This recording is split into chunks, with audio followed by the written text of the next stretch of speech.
ഈ വീഡിയോയിൽ കുറേ ഇമ്പോർട്ടൻ്റ് ആയിട്ടുള്ള വാർത്തകളാണ് നമ്മൾ നോക്കുന്നത്. ഇതിൽ ഇന്നലെ വരെ ട്രംപ് പറഞ്ഞുകൊണ്ടിരുന്നത് ഇന്ത്യക്കും പാകിസ്ഥാനും ഇടയിൽ ഓപ്പറേഷൻ സിന്ദൂർ ഞാനാണ് നിർത്തിവെച്ചത്. ഇത് പലപ്പോഴായിട്ട് ആവർത്തിച്ച് പറഞ്ഞാണ്. പക്ഷെ എന്നിട്ട് ഇപ്പോൾ അതാ നേരെ മലക്കം പറഞ്ഞിരിക്കുകയാണ്. ഇപ്പോൾ പറഞ്ഞിരിക്കുന്നത് പാകിസ്ഥാൻ്റെ ആർമി ജനറലായിട്ടുള്ള ആസിം മുനീർ വൈറ്റ് ഹൗസ് സന്ദർശിച്ചതുമായിട്ട് ബന്ധപ്പെട്ട് പാകിസ്ഥാനുമായിട്ട് ഞാൻ വളരെയധികം എപ്പോഴും ഫ്രണ്ട്ഷിപ്പ് ഉള്ള ആളാണ്, എനിക്ക് പാകിസ്ഥാൻ ഇഷ്ടമാണ്, അങ്ങനെയൊക്കെ പല രീതിയിലും ട്രംപ് സ്റ്റേറ്റ്മെന്റ് പുറത്തുവിട്ടിട്ടുണ്ടായിരുന്നു. അപ്പോൾ ഈ ഒരു കാര്യങ്ങളുമായിട്ടൊക്കെ ബന്ധപ്പെട്ട് കുറേ എതിർപ്പുകൾ വന്നിട്ടുണ്ട്.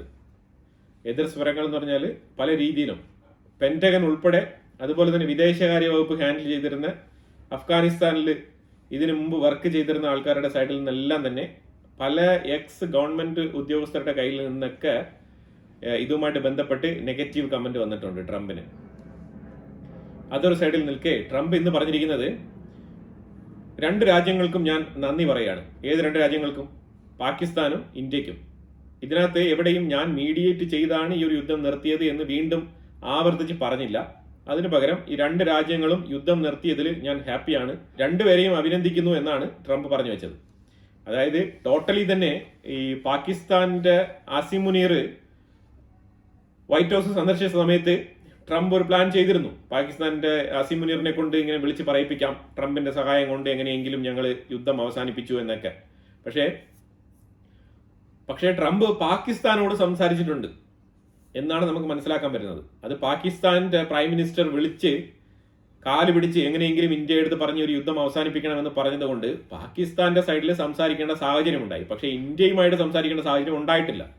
ആ ഒരു വിഷയം ഉണ്ടാകാത്തത് കൊണ്ട് തന്നെയാണ് ട്രംപിന്റെ ഒരു സിംഗിൾ ഫോൺ കോൾ പോലും ആ ഒരു ടൈം ലൈനിൽ ഇന്ത്യയുമായിട്ട് നടന്നിട്ടില്ല. അതുകൊണ്ടാണ് ഇന്ത്യ പറയുന്ന സ്റ്റേറ്റ്മെന്റിൽ ഉറച്ചു നിൽക്കുന്നത്. ഇന്ത്യൻ പ്രൈം മിനിസ്റ്റർ മോദിയും അത് തന്നെയാണ് ഇന്നലെ ട്രംപിനെ വിളിച്ചപ്പം ടെലിഫോൺ കോളിൽ സൂചിപ്പിച്ചത്. അതുകൊണ്ട് തന്നെ ട്രംപിന് ഈ ഒരു സ്റ്റേറ്റ്മെന്റ് തിരുത്തേണ്ടി വന്നിരിക്കുന്നു. ഇത് ഇന്ത്യയുടെ നയതന്ത്രപരമായ ഒരു വിജയം കൂടിയാണ്. ഗ്ലോബലി തന്നെ പല രാജ്യങ്ങളുമായിട്ടും ഇന്ത്യയുടെ ഡിപ്ലോമസി കുറച്ചുകൂടി ഡീപ്പായിട്ട് കൊണ്ടുപോകാനും കുറച്ചുകൂടെ ബ്രോഡ് മൈൻഡഡ് ആയിട്ട് മുന്നോട്ട് കൊണ്ടുപോകാനുമാണ് താല്പര്യപ്പെടുന്നത്. അതായത് എല്ലാ രാജ്യങ്ങളുമായിട്ടും ഒരു ഫ്യൂച്ചറിസ്റ്റിക് കാഴ്ചപ്പാടോടുകൂടി ഇന്ത്യ നയതന്ത്ര ബന്ധം സ്ഥാപിക്കുന്നതായിട്ടാണ് മൊത്തത്തിലൊരു അണ്ടർസ്റ്റാൻഡിങ്. ഇത് നമുക്ക് മാത്രമല്ല, പല രാജ്യങ്ങൾക്കും ഈ ഒരു അണ്ടർസ്റ്റാൻഡിംഗ് ഉണ്ട്. ഇൻക്ലൂഡിങ് ഇന്ത്യ വിസിറ്റ് ചെയ്ത, ഈ ഇടപ്പെട്ട കാലത്ത് വിസിറ്റ് ചെയ്ത പല രാജ്യങ്ങളിൽ നിന്നും ഇതേ അഭിപ്രായമാണ് ഇന്ത്യൻ ഡിപ്ലോമസിക്ക് കിട്ടിയത്. അപ്പൊ ഇന്ത്യയുടെ ഫോറിൻ പോളിസിയാണ് ഇതിനകത്ത് ഏറ്റവും കൂടുതൽ അഭിനന്ദനം അർഹിക്കുന്നത്. ഇന്ത്യയുടെ ഫോറിൻ പോളിസി എന്ന് പറഞ്ഞാൽ പല മേഖലകളിൽ, ബയോ ഫ്യൂവലിംഗിന്റെ മേഖലയിലായിക്കോട്ടെ, അതേപോലെ തന്നെ ക്ലൈമറ്റ് റിസലിയൻസിന്റെ മേഖലയിലായിക്കോട്ടെ, അതുപോലെ തന്നെ ഇക്വേറ്റ് ഗ്ലോബൽ ഹെൽത്ത് ആക്സസ്. ഇത് ശരിക്കും വെച്ചാൽ നമുക്ക് ഫാർമ ഇൻഡസ്ട്രി നമുക്ക് ഭയങ്കര സ്ട്രോങ് ആണ്. അപ്പൊ അതുമായിട്ട് ബന്ധപ്പെട്ടൊക്കെ തന്നെയാണ് ഇത് വരുന്നത്. നമ്മുടെ വാക്സിൻ സപ്ലൈയുമായിട്ട് ബന്ധപ്പെട്ട കാര്യങ്ങളൊക്കെ ഇതിനകത്ത് വരുന്നുണ്ട്. ആ രീതിയിൽ ഇന്ത്യ ഒരു ഉപാധികളും കൂടാതെ മറ്റുള്ള രാജ്യങ്ങൾക്ക് നമ്മളുടെ കോൺട്രിബ്യൂഷൻ നൽകുന്നു എന്നുള്ളതാണ് മനസ്സിലാക്കേണ്ടത്.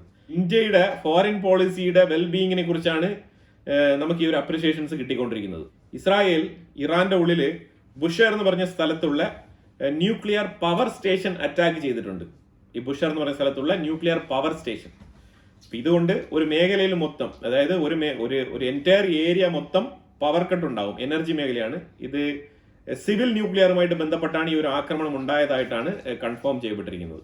അതായത് ഇസ്രായേൽ ഇറാന്റെ ഉള്ളിൽ തലങ്ങും ആക്രമിക്കുകയാണ്. ഇനി പവർ സ്റ്റേഷൻ എന്നല്ല, ആശുപത്രി എന്നല്ല, ഇസ്രായേൽ ഓൾറെഡി പറഞ്ഞു കഴിഞ്ഞു റെഡ് ലൈൻ ക്രോസ് ചെയ്തിരിക്കുകയാണ് ഇറാൻ. അപ്പൊ അതുകൊണ്ട് റെഡ് ലൈൻ ക്രോസ് ചെയ്തുകൊണ്ട് തന്നെ ഇസ്രായേൽ ഇനി റെഡ് അങ്ങ് ക്രോസ് ചെയ്തുകൊണ്ടിരിക്കും.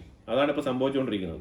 ഇന്ത്യ ക്രോഷ്യ രണ്ട് രാജ്യങ്ങൾക്കുമിടയിൽ ഡിഫൻസുമായിട്ട് ബന്ധപ്പെട്ട് സ്ട്രാറ്റജിക് പാർട്ട്ണർഷിപ്പ് എഗ്രിമെന്റ് സൈൻ ചെയ്യപ്പെട്ടിട്ടുണ്ട്. ഇതിൽ ഡിഫൻസ്, IT, ഇൻഫർമേഷൻ ടെക്നോളജി, പിന്നെ ഷിപ്പ് ബിൽഡിംഗ്. അതായത് ക്രോഷ്യ ഇന്ത്യയിൽ അവരുടെ ഡിഫൻസുമായിട്ട് ബന്ധപ്പെട്ട് ഷിപ്പ് ബിൽഡ് ചെയ്യാൻ വേണ്ടിയിട്ടുള്ള കരാറ് ഇന്ത്യക്ക് തരാമെന്നാണ് പറഞ്ഞിരിക്കുന്നത്. ക്രോഷ്യയുടെ prime minister Andrej Plenkovic Indian prime minister നരേന്ദ്രമോദിയുമായിട്ട് ഒരു ജോയിന്റ് സ്റ്റേറ്റ്മെന്റ് പുറത്തിറക്കിയപ്പോഴാണ് ഈ വിഷയം കൺഫേം ചെയ്തത്. ഓപ്പറേഷൻ സിന്ധു എന്ന പേരിൽ ഇറാനിൽ നിന്നും ഇന്ത്യൻ സ്റ്റുഡൻസിനെ റെസ്ക്യൂ ചെയ്ത് കൊണ്ടുവന്നിട്ടുണ്ട്. ഒരു 110 പേരടങ്ങുന്ന ഫസ്റ്റ് ബാച്ച് ഡൽഹിയിൽ ലാൻഡ് ചെയ്തിട്ടുണ്ട്. അവരുടെ അടുത്ത് മാധ്യമപ്രവർത്തകർ പോയി ചോദിച്ചപ്പോഴത്തേക്കും അവർ പറഞ്ഞ കാര്യം എന്ന് പറഞ്ഞാൽ ഇറാന്റെ അവസ്ഥ വളരെ മോശമാണ്, അതായത് വളരെ ഡേഞ്ചറാണ്. ഇപ്പോഴത്തെ സിറ്റുവേഷൻ വെരി ബാഡ്. അതായത് ഇന്ത്യൻ ഓഫീസേഴ്സ് അവരെ അവരുടെ ഡോർ സ്റ്റെപ്പിൽ ചെന്നാണ് പിക്ക് ചെയ്തത്. അതാണ് അവസ്ഥ. അതായത് ഇറാന്റെ ഉള്ളിൽ ഇവരെ കോർഡിനേറ്റ് ചെയ്ത് ഇപ്പൊ ഇറാനും ഇന്ത്യയും തമ്മിൽ നല്ല രീതിയിലുള്ള ബന്ധമുണ്ട്. എംബസി ത്രൂ എംബസി കണക്ഷൻസ് ഉണ്ട്. അപ്പൊ അതുമായിട്ടൊക്കെ ബന്ധപ്പെട്ട് ഇറാന്റെ ഗവൺമെന്റിന് തന്നെ ഈ കാര്യങ്ങൾ കോർഡിനേറ്റ് ചെയ്ത് നമുക്ക് ചെയ്തു തരാന്നേ ഉള്ളൂ. പക്ഷെ ഇറാന്റെ ഗവൺമെന്റ് ആ രീതിയിലുള്ള കോർഡിനേഷൻസ് അവിടെ ചെയ്യുന്നില്ല. കാരണം IRGC തന്നെ അവിടെ ഒളിവിലാണ്. ആ സാഹചര്യത്തിൽ ആരെ വെച്ചിട്ടാണ് ഇവർ ഇതൊക്കെ കോർഡിനേറ്റ് ചെയ്ത് ഈ സ്റ്റുഡൻസിനെയൊക്കെ കൃത്യമായിട്ട് ഇവാക്യുവേറ്റ് ചെയ്യാനുള്ള പ്ലാൻ തയ്യാറാക്കുന്നത്? അപ്പൊ അതുകൊണ്ട് ഇന്ത്യൻ ഓഫീസേഴ്സ് തന്നെ റിസ്ക് എടുത്ത് ഇവർ ഓരോരുത്തരുടെയും ഡോർ സ്റ്റെപ്പിൽ പോയിട്ട് ഇവരെ പിക്ക് ചെയ്ത് കൊണ്ടുവരുന്ന സാഹചര്യമാണ് ഇപ്പം ഇറാന്റെ ഉള്ളിൽ നിലനിൽക്കുന്നത്. ഇത് അത്ര ചെറുതായിട്ട് കാണേണ്ട വിഷയമല്ല. ഇത് വളരെ ഡേഞ്ചറാണ്, വളരെ സീരിയസ് ആണ്. ഇത് ഇന്ത്യൻ ഗവൺമെന്റ് ഇസ്രായേലുമായിട്ട് സംസാരിച്ചിട്ട് കൃത്യമായിട്ട് ഇന്ത്യൻസിനെ എല്ലാം ഇറാന്റെ ഉള്ളിൽ നിന്നും ഇവാക്യുവേറ്റ് ചെയ്യേണ്ടതിന്റെ സമയം അതിക്രമിച്ചിരിക്കുകയാണ്, ഇറാന്റെ ഉള്ളിൽ നിന്നും. അടുത്തതെന്ന് പറഞ്ഞാൽ ഇലോൺ മസ്ക് ആണ്. ഇലോൺ മസ്കിന് ഇപ്പൊ ഈ ഇടയായിട്ട് സമയം അത്ര ശരിയല്ലാന്ന് തോന്നുന്നു. കാരണം ഇലോൺ മസ്കിന് ഉണ്ടാകുന്ന നഷ്ടങ്ങൾ ഇപ്പൊ ചെറുതല്ല. സ്പേസ് എക്സുമായിട്ട് ബന്ധപ്പെട്ട് ഒരു സ്റ്റാർഷിപ്പിന്റെ ഒരു എഞ്ചിൻ പരിശോധന നടത്തി. ആ എഞ്ചിന്റെ സ്റ്റാറ്റിക് ടെസ്റ്റിംഗ് നടത്തിയ സമയത്ത് അത് പൊട്ടിത്തെറിച്ചു. സ്റ്റാറ്റിക് പരിശോധന എന്ന് പറഞ്ഞു കഴിഞ്ഞാൽ അതൊരു ഫയർ ടെസ്റ്റ് ആണ്. ഈ റോക്കറ്റ് വിക്ഷേപണം നടത്തുന്ന സമയത്ത് ഇതിന്റെ ഫയർ വരുമല്ലോ, ആ ഫയർ വരുമ്പോഴത്തേക്കും ആ സൈഡിൽ നമുക്ക് 4 കുഴലുകൾ പോലെ കാണാൻ കഴിയും. ചിലതിന് 4, ചിലതിന് 3 അങ്ങനെ കാണാൻ കഴിയും. അപ്പൊ ഇത് എത്രമാത്രം ത്രസ്റ്റ് പവർ ഉണ്ടെന്ന് പറഞ്ഞിട്ട് അതൊരു മെഷീനിൽ വെച്ച് ടെസ്റ്റ് ചെയ്യും. അതിനെയാണ് സ്റ്റാറ്റിക് ടെസ്റ്റ് എന്ന് പറയുന്നത്. ആ ടെസ്റ്റ് നടത്തിക്കൊണ്ടിരുന്ന സമയത്ത് ഈ റോക്കറ്റ് പൊട്ടിത്തെറിച്ചു. എത്രയോ ആൾക്കാരുടെ ഇൻവെസ്റ്റ്മെന്റ് ഉണ്ട് ഈ ഇലോൺ മസ്കിന്റെ കമ്പനികളിൽ. അപ്പൊ അവരൊക്കെ ഈ ഇലോൺ മസ്കിന്റെ ഈ ചൊവ്വ ദൗത്യമൊക്കെയാണ് ഏറ്റവും കൂടുതൽ ഫേമസ് ആയിട്ട് ഇതിനകത്ത് കാണിച്ചിട്ട് ഇൻവെസ്റ്റ്മെന്റുകളൊക്കെ വന്നിരിക്കുന്നത്. അതായത് ഒരു ഫ്യൂച്ചറിസ്റ്റിക് ആയിട്ടുള്ള കാഴ്ചപ്പാടുള്ള ഒരു വിഷൻ ഉള്ള ഒരു വ്യക്തി എന്നുള്ള നിലയിലാണ് ഇലോൺ മസ്കിന്റെ കമ്പനിയിൽ ഇത്രമാത്രം ഇൻവെസ്റ്റ്മെന്റുകൾ വരാനുള്ള കാരണം. പിന്നെ പുള്ളി നിൽക്കുന്ന മേഖലയും അതുപോലെ തന്നെ പുള്ളി ഇതിനു മുമ്പ് ഓൺ ചെയ്തിരുന്ന കമ്പനികളും കാര്യങ്ങളൊക്കെ വെച്ചിട്ടാണ് ഈ ഇൻവെസ്റ്റ്മെന്റ് വന്നിരിക്കുന്നത്. അപ്പൊ അതുമായിട്ട് ബന്ധപ്പെട്ട് നോക്കുമ്പോഴത്തേക്കും ഇപ്പൊ സ്പേസ് മേഖലയിൽ ഈ സുനിത വില്യംസിനെ താഴോട്ട് കൊണ്ടുവന്നത് ഒഴിച്ചു കഴിഞ്ഞാൽ ഇപ്പൊ ഈ ഇടപെട്ട കാലത്ത് വലിയ രീതിയിലുള്ള സക്സസ് ഒന്നും നേടാൻ പറ്റിയിട്ടില്ല. തുടരെ തിരിച്ചടികൾ നേരിട്ടുകൊണ്ടിരിക്കുന്ന ഒരു സമയമാണ് ഇപ്പൊ എലോൺ മസ്കിന്. പുടിൻ പറഞ്ഞിരിക്കുന്നത് റഷ്യ ഇസ്രായേലിനും ഇറാനും ഇടയിൽ മീഡിയേഷൻ ചെയ്യാൻ തയ്യാറാണ്. We are ready to mediate in between Israel and Iran എന്നാണ് പറഞ്ഞിരിക്കുന്നത്. പക്ഷെ ഇതിനകത്ത് എന്ത് മീഡിയേറ്റ് ചെയ്യാനാണ്? ഒരു മീഡിയേറ്റും ചെയ്യാനില്ല. ഇത് മീഡിയേറ്റ് ചെയ്യാൻ ഇവിടെ നിങ്ങൾ ആയത്തുൽ ഖമനയെ എവിടെ പോയി കാണും? ആയത്തുൽ ഖമനയെ അവിടെ ബങ്കറിനുള്ളിൽ ഒളിച്ചിരിക്കുകയാണ്. ഇപ്പൊ ആകെ കൂടെ കാണണമെന്നുണ്ടെങ്കിൽ ഫോറിൻ മിനിസ്റ്റർ മാത്രമേ കാണാൻ പറ്റുള്ളൂ. Foreign minister Abbas Araghchi European യൂണിയനുമായിട്ട് ബന്ധപ്പെട്ട കുറച്ച് ലീഡേഴ്സിനെയൊക്കെ കാണാൻ സമ്മതിച്ചിട്ടുണ്ട്. അപ്പൊ അതുമായിട്ട് ബന്ധപ്പെട്ട് നാളെ പുള്ളി എങ്ങാനും പുറത്ത് വരുമ്പോഴത്തേക്കും എങ്ങാനും പുടിന് വേണമെങ്കിൽ പോയി കണ്ട് സംസാരിക്കാം. ഇല്ലെങ്കിൽ പുടിന് ഒരു കത്ത് കൊടുത്തേച്ച് പുള്ളിയെ അങ്ങോട്ട് വരുത്തി മോസ്കോയിൽ വെച്ച് മീറ്റ് ചെയ്യാം. അതിലുപരിയായിട്ട് എന്ത് മീഡിയേഷനാണ് റഷ്യ ചെയ്യാൻ പോകുന്നത്? റഷ്യ ഓൾറെഡി തന്നെ ഉക്രൈനുമായിട്ടുള്ള കാര്യങ്ങൾക്കൊക്കെ പലരുടെയും മീഡിയേഷൻ തേടി ആ വിഷയത്തിൽ ഒരു പരിഹാരം ഉണ്ടാക്കണം. ആദ്യം ആ വിഷയത്തിൽ ഒരു പരിഹാരം ഉണ്ടാക്കിയിട്ട് പിന്നെ ഇസ്രായേലിനും ഇറാന്റെ ഇടയിലൊക്കെ വരുന്നത് നന്നായിരിക്കും. റഷ്യയുടെ ബേജാർ വേറെ ഒന്നുമല്ല. റഷ്യക്ക് കുറെ ഇൻവെസ്റ്റ്മെന്റുകളുണ്ട്. റഷ്യ കുറെ ന്യൂക്ലിയർ പ്രോഗ്രാമിൽ ഇറാന്റെ ഉള്ളിൽ ഇൻവെസ്റ്റ് ചെയ്തിട്ടുണ്ട്. പല ന്യൂക്ലിയർ പ്രോഗ്രാംസും അവിടെ കടത്തിനാണ് പണിത് കൊടുത്തിരിക്കുന്നത്. ഏത് എനർജി സ്റ്റേഷൻസ്. ഇങ്ങനെ നോക്കുമ്പോഴത്തേക്കും ഇസ്രായേൽ ബുഷറിൽ അറ്റാക്ക് ചെയ്ത ഒരു ന്യൂക്ലിയർ പ്ലാന്റിന് റഷ്യയുടെ ഇൻവെസ്റ്റ്മെന്റ് ഉണ്ടോ എന്ന് പരിശോധിക്കേണ്ടതുണ്ട്. കാരണം അതിന്റെ കടം ഇതുവരെ വീടിയിട്ടുണ്ടാവില്ല. കടം വീട്ടാതെ പിന്നെ എങ്ങനെയാണ്? അപ്പൊ ഈ കടം കിട്ടാത്ത രീതിയിൽ ഇങ്ങനെ ക്രെഡിറ്റിന് ന്യൂക്ലിയർ സ്റ്റേഷൻസ് പണിത് കൊടുത്തിരിക്കുകയാണ്.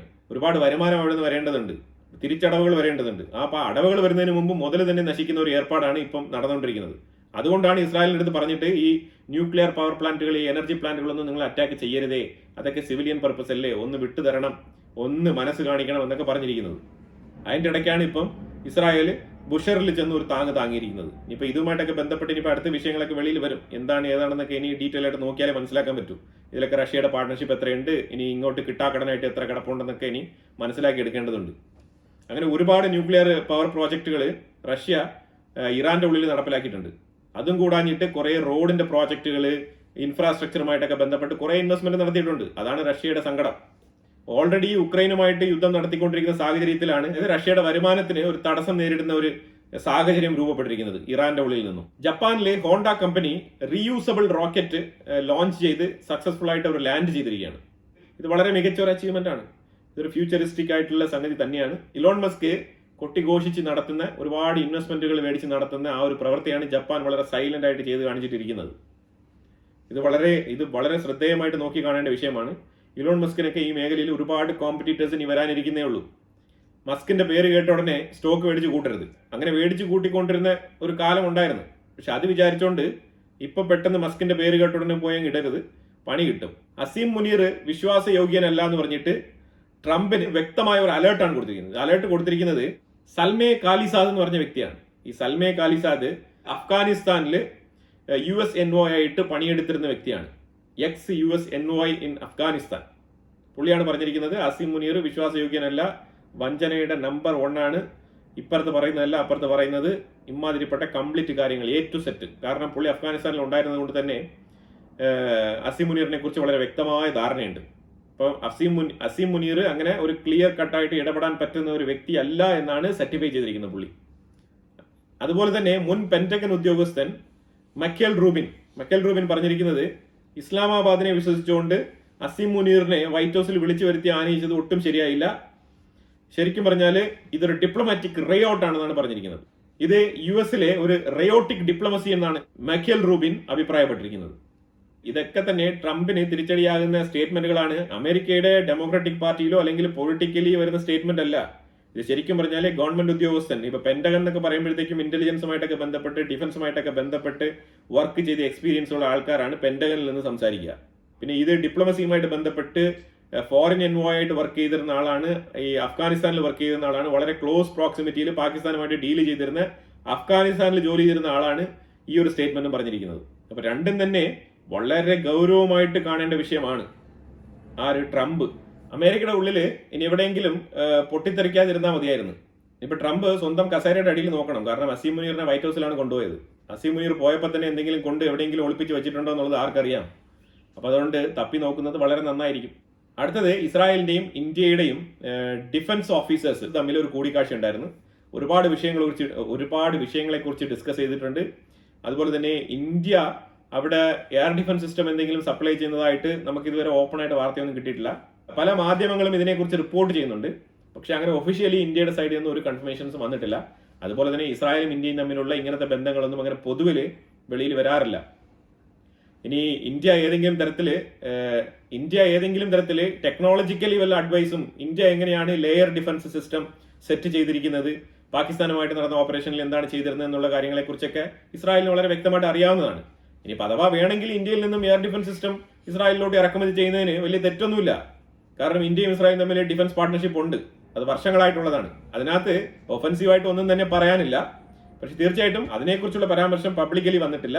പക്ഷേ ഇറാനുമായിട്ട് ബന്ധപ്പെട്ട്, ഇറാൻ ഇസ്രായേൽ ഇപ്പോൾ നടക്കുന്ന കോൺഫ്ലിക്റ്റുമായിട്ട് ബന്ധപ്പെട്ട് വളരെ നീണ്ട വിശദമായ ചർച്ച ഈ രണ്ട് ഡിഫൻസ് ഓഫീസേഴ്സും തമ്മിൽ നടത്തിയിട്ടുണ്ടെന്നാണ് മനസ്സിലാക്കാൻ പറ്റുന്നത്.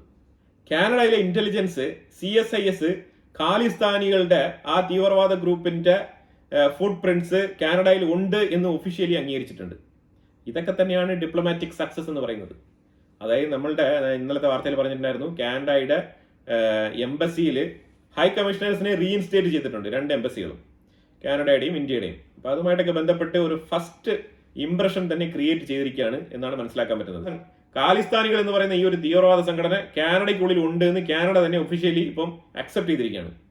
ഇതാണ് ഇന്ത്യയുടെ ഡിപ്ലോമാറ്റിക് സക്സസ് എന്ന് പറയുന്നത്. ഇത് ഡിപ്ലോമാറ്റിക് വിജയം തന്നെയാണ്, അതിനകത്ത് ഒന്നും പറയാനില്ല. മിഡിൽ ഈസ്റ്റുമായിട്ട് ബന്ധപ്പെട്ട വാർത്തകൾക്ക് വേണ്ടിയിട്ട് നമ്മളുടെ മെയിൻ ചാനലായിട്ടുള്ള ഇൻസൈറ്റ്സ് മലയാളം ലിങ്ക് ഡിസ്ക്രിപ്ഷനിൽ വെച്ചിട്ടുണ്ട്. ആ ലിങ്കിൽ ക്ലിക്ക് ചെയ്ത് കഴിഞ്ഞാൽ നിങ്ങൾക്ക് ആ വാർത്തയും കൂടെ കാണാൻ കഴിയുന്നതാണ്. കൂടുതൽ വാർത്തകളുമായിട്ട് അടുത്ത വീഡിയോയിൽ വരാം. Thank you so much.